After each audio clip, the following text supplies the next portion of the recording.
So I'm using these wafer head screws.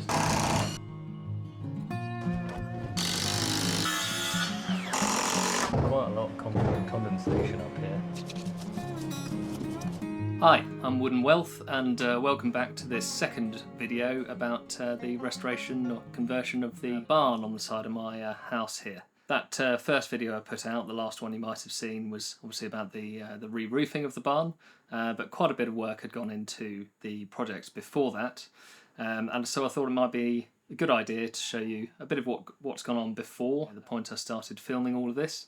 And also a little bit of the history. The barn dates from at least 200 years ago, something like that, but it was part of a big estate here. Certainly would have been the sort of parish blacksmith's farrier's shop where horses would have gone to be reshoed, and indeed that's the only sort of interesting thing in terms of artefacts that I've found whilst doing all this work. Yeah, so let's take a look at what's gone on before.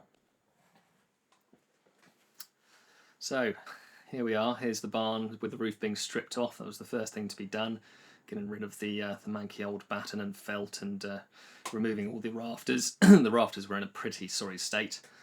Some of them are oak and elm, and I will be reusing some of those. Next thing to do was to dig out next to the barn so that we can make space to remove the stone that's going to come out to form the two new openings. It's going to let a load of light into the barn. And this barn is an extension to my house, by the way. That's what it's going to be ultimately. That digging out was a lot of work, and what you can't see there is I had to break out about 10 tonnes of concrete. Before the openings can be formed, the existing trusses need to be propped up with acro props. There we go, there's the openings formed and starting to render these sides and put these steels in and form the wall plates and ridge. There's all the timber for the roof structure. And here we are just cutting the rafters on. It's a conventional warm roof, so just insulation between and under the rafters, and that's what you'll see some of in this video. And that was quite a lot of work. I'd done about 2 months worth of work by the time I got to the actual roofing that you saw in the last video. Yeah. And the last thing I wanted to show you, which you won't have seen, is the floor. So that's a load of PIR insulation and underfloor heating system and a liquid screed over the top. So that pretty much brings us up to date.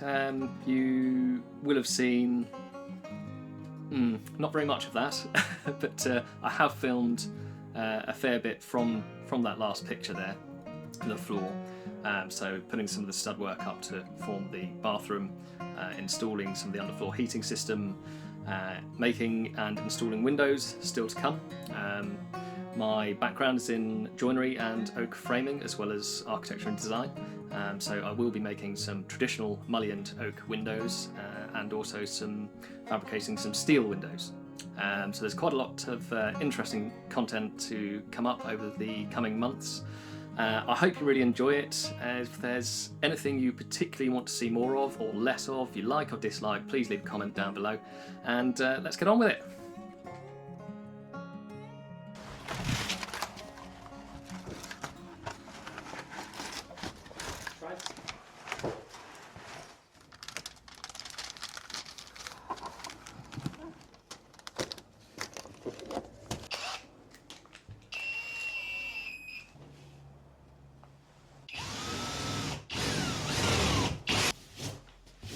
I got the top end.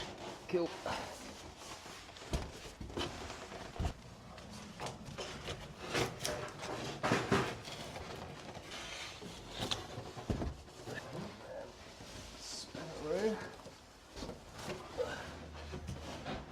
All right.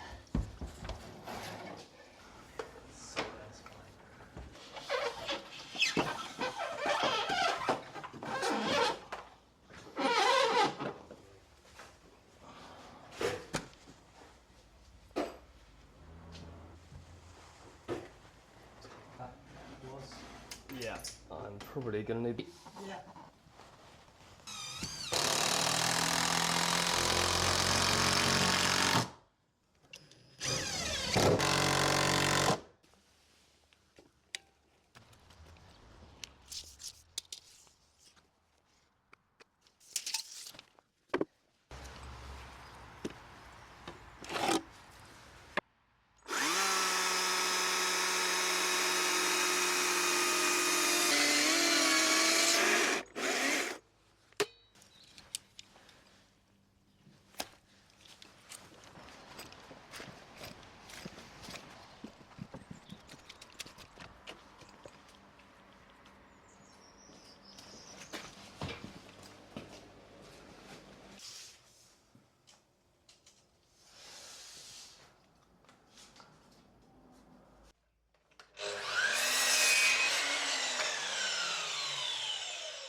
one of your arrows there? Okay.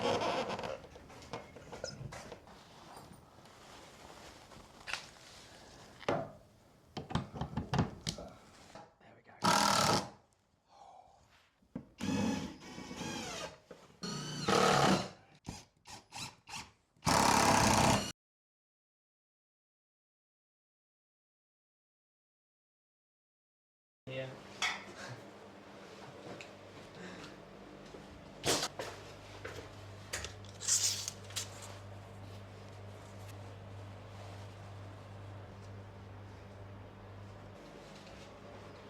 I should bring the scaffold through, I think.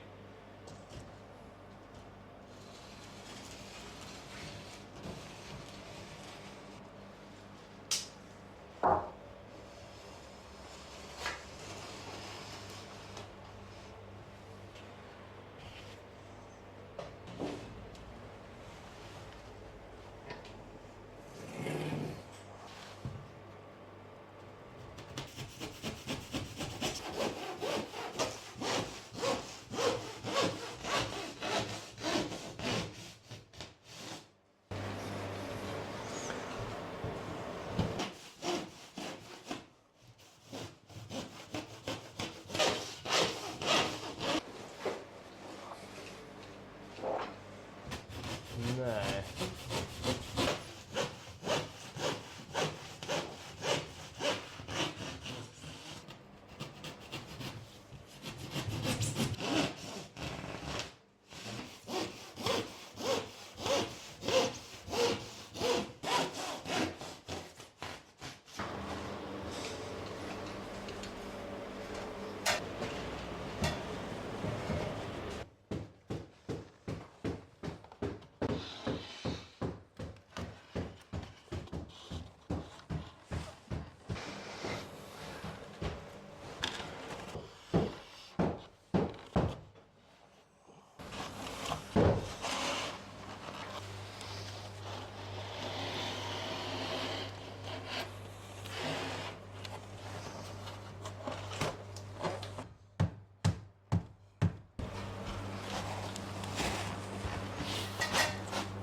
So I'm using these wafer head screws to attach the insulation to the ceiling.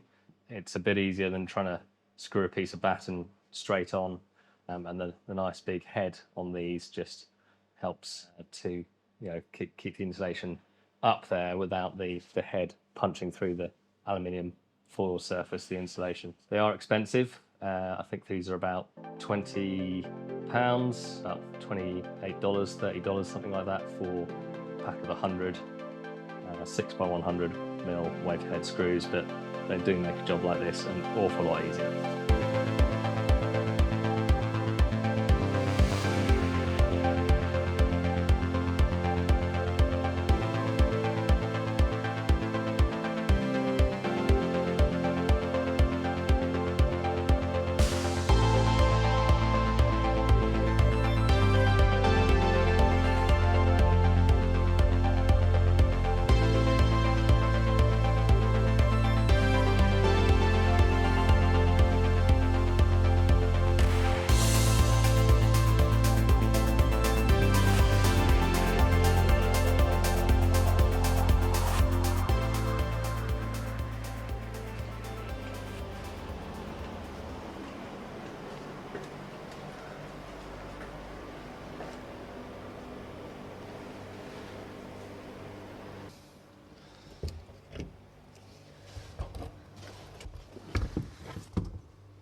quite a lot of condensation up here.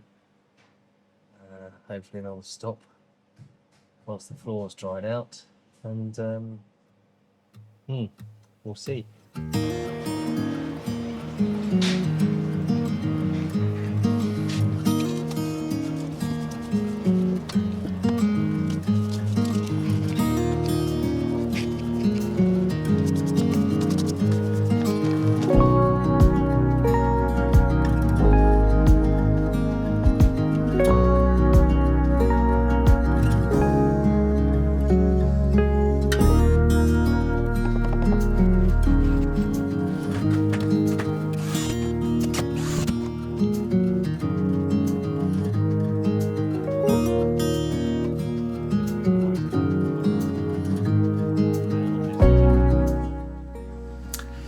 Hi, well, thanks for watching that. I hope you enjoyed it. If you did, if you consider clicking that like and subscribe button, I'd greatly appreciate it. I hope you join me next time when I'll be taking a look at the plasterboarding as well as the design for the barn and how I saved 6 figures on this project. In the future there's quite a bit more, not just on this project. There's also a kitchen remodel and an oak framed extension. I hope you enjoy and hope to see you soon. Cheers, bye.